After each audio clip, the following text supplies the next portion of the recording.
بسم اللہ الرحمن الرحیم۔ ناظرین، وی لاگ نمبر ہے 307۔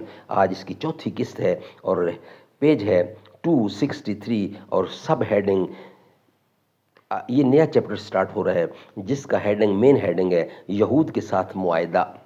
ناظرین، یہ کتاب ہے سیرت النبی صلی اللہ علیہ وسلم کی۔ اس کتاب کے رائٹر ہے مولانا صفی الرحمان مبارک پوری۔ اس کتاب کا ٹائٹل ہے الرحیق المختوم، سیرت النبی صلی اللہ علیہ وسلم پر دنیا بھر میں اول انعام یافتہ یہ کتاب ہے جو ہم آپ کے سامنے رکھ رہے ہیں۔ مکہ مکرمہ رابطہ عالم اسلامی کے زیر اہتمام منعقدہ سیرت نگاری کے عالمی مقابلے میں اول آنے والی عربی کتاب کا اردو ترجمہ۔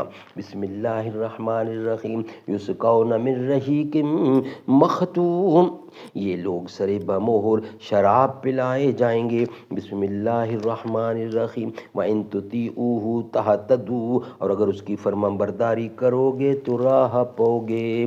نحمدہ ونصلی علی رسولہ الکریم۔ بسم اللہ الرحمن الرحیم۔ جھپٹنا پلٹنا پلٹ کر جھپٹنا، جھپٹنا پلٹنا پلٹ کر جھپٹنا، لہو گرم رکھنے کا ہے ایک بہانہ۔ پرندوں کی دنیا کا درویش ہوں میں، پرندوں کی دنیا کا درویش ہوں میں، کہ شاہین بناتا نہیں آشیانہ، کہ شاہین بناتا نہیں آشیانہ۔ یہود کے ساتھ معاہدہ، یہ مین چیپٹر سٹارٹ ہو رہا ہے۔ وی لاگ نمبر 307 اور چوتھا یعنی یہ حصہ پارٹ ہے، یعنی قسط نمبر 4 ہے۔ نبی اکرم صلی اللہ علیہ وسلم نے ہجرت کے بعد جب مسلمانوں کے درمیان عقیدے، سیاست اور نظام کی وحدت کے ذریعے ایک نئے اسلامی معاشرے کی بنیادیں استوار کر لیں تو غیر مسلموں کے ساتھ اپنے تعلقات منظم کرنے کی طرف توجہ فرمائی۔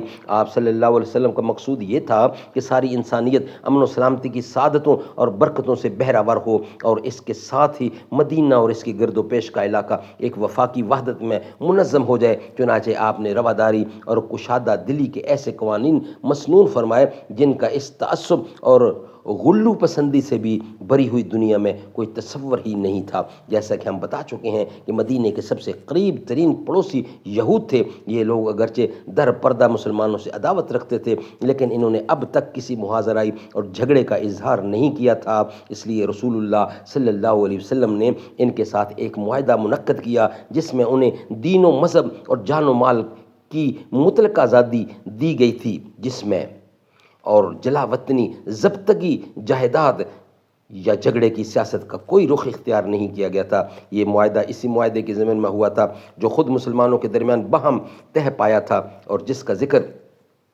قریب ہی گزر چکا ہے۔ آگے اس معاہدے کی اہم دفعات پیش کی جا رہی ہیں، وہ ہم انشاءاللہ نیکسٹ ویلاگ کی صورت میں رکھیں گے، یعنی 308 اور 5ویں قسط ہوگی اور معاہدے کی دفعات ہوں گی نیکسٹ ہیڈنگ۔ یہ ویلاگ ہمارا الحمدللہ یہاں ہی کمپلیٹ ہوتا ہے۔ صدا کرنا میرے بس میں تھی، میں نے تو صدا کر دی، وہ کیا دیں گے میں کیا لوں گا، سخی جانے خدا جانے۔ کہا جبریل نے سدرا تلک میری رسائی ہے کتنی منزلیں آگے نبی جانے خدا جانے۔ مدینے حاضری کی مانگتے رہنا دعا یارو، اثر ہوگا نہیں ہوگا نبی جانے خدا جانے۔ میری مٹی مدینے پاک کی راہ میں بچھا دینا، کہاں لے جائے گی مجھ کو مدینے کی ہوا جانے۔ ہمیں تو سرخرو ہونا ہے آقا کی نگاہوں میں، زمانے کا ہے کیا ناصر برا جانے بھلا جانے۔